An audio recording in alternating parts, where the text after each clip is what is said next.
Okay, great to see you. Today we're going to be looking at Sonnet 41, going line by line, looking at some literary analysis here. And yeah, this is a continuance of the Sonnet 40 that goes directly before this and talks about the speaker's heartbreak as he talks about the betrayal that he faces from a beloved lover.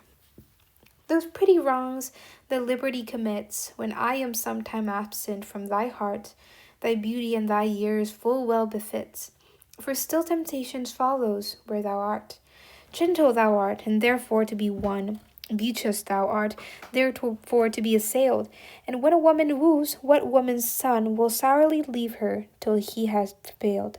Ay me, but yet thou mightest my seat forbear, and try thy beauty and thy straving youth, who led thee in their riot even there, where thou art forced to break a twofold truth. Hers by thy beauty tempting her to thee, thine by thy beauty being false to me. Very beautiful, right? So let's read this. Go line by line. Those pretty wrongs and liberty commits. So, pretty wrongs seems to be pointing to minor, rather charming wrongs committed, and this liberty probably means liberty that is not supposed to be in a relationship, that is taking liberty in terms of romantic freedom, right? You're roving around, loving other people, and so the speaker kind of uses kind of sarcastic softness. It's like, oh, those pretty wrongs that you commit, and then talks about their lovers' affairs. So my lover's affair. And so there is kind of a bitterness in this, right? So those pretty wrongs that liberty commits, when I am sometime absent from thy heart. And so when I am sometimes, when thy sometime you forget me in your heart, either from emotional or physical distance, when I am absent from your heart, the liberty, the affairs that you commit, thy beauty and thy years full well befits. It seems to say befits here means suits. It seems to be that for someone so beautiful and thy years, presumably because they are young, for thy youth and your beauty, it is natural that you have such temptations, right? And it's like almost as if they're excusing the behavior, like, oh, the liberty that you commit, thy beauty and thy years full well befits. For still temptation follows where thou art. Whenever the beloved goes, temptation will follow.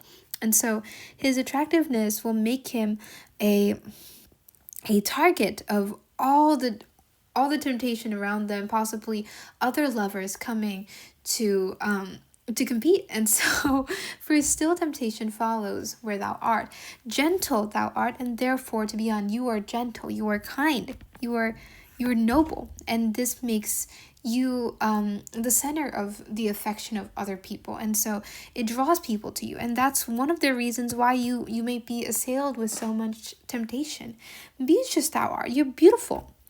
And because you are beautiful, therefore to be assailed, you might be assailed by either romantically or sexually. You are assailed, you are invited, but because you are so beautiful.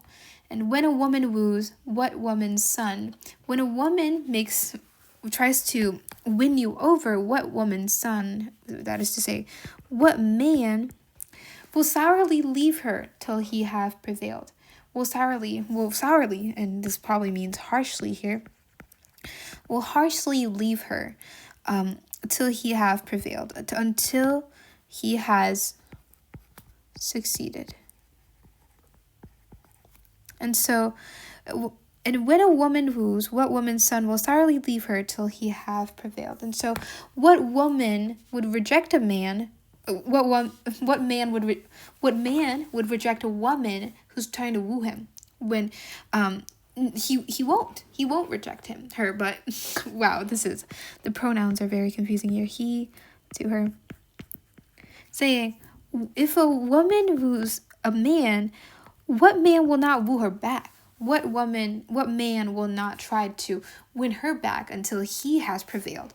And so there's kind of a a kind of grim critique here, right? That's like, oh, you take such liberty and you have so much temptation, but I understand because, who wouldn't? If a woman wooed you, who wouldn't?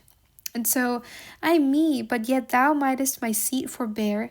And I me is like, oh me, oh God, oh alas, kind of a very sad way of expressing sorrow, right? And seat. And here the seed, but yet thou mightest my seed forbear. My seed is probably their love. And so they're trying to say, he's trying to say, even if you pursued, you should not take my place. And so this kind of implies that the beloved person is being seduced by the speaker. And so just a very confusing situation to understand, but it's implying that the beloved seduced the speaker's female lover. And so there is this is Shakespeare and female lover here, and then Shakespeare is talking to him that tried to seduce her, right? So he's like, and chide thy beauty and thy straying youth, and he's saying you should restrain it, you should scold him, you should scold yourself and your beauty that tries to take such liberty, who lead thee in their riot even there. And so the riot here represents really unrestrained. And so it goes with the freedom, the liberty that we keep talking about, where thou art forced to break a twofold truth. Twofold truth here means like a betrayal, a double betrayal in a sense. So this man is doing two things. He is breaking the loyalty with this woman and also with Shakespeare. And so hers by thy beauty tempting her to thee, by tempting her, thine by thy beauty being false to me. And your beauty is also being used unfaithfully to the speaker, to Shakespeare, and so this is a twofold betrayal. And so Sonnet 41 is an extension of 40. It talks about infidelity, it talks about betrayal, it talks about the power of beauty also, but also of deception, of being false to your lovers and your friends. Yeah, and really kind of a story, I think. Unlike the other sonnets that seem really reflective, not only of society, but of his life and emotions, quite a story, a narrative-like one that kind of makes you imagine all these stories. Yeah, thank you for watching, and I hope you enjoyed it. See you for Sonnet 42.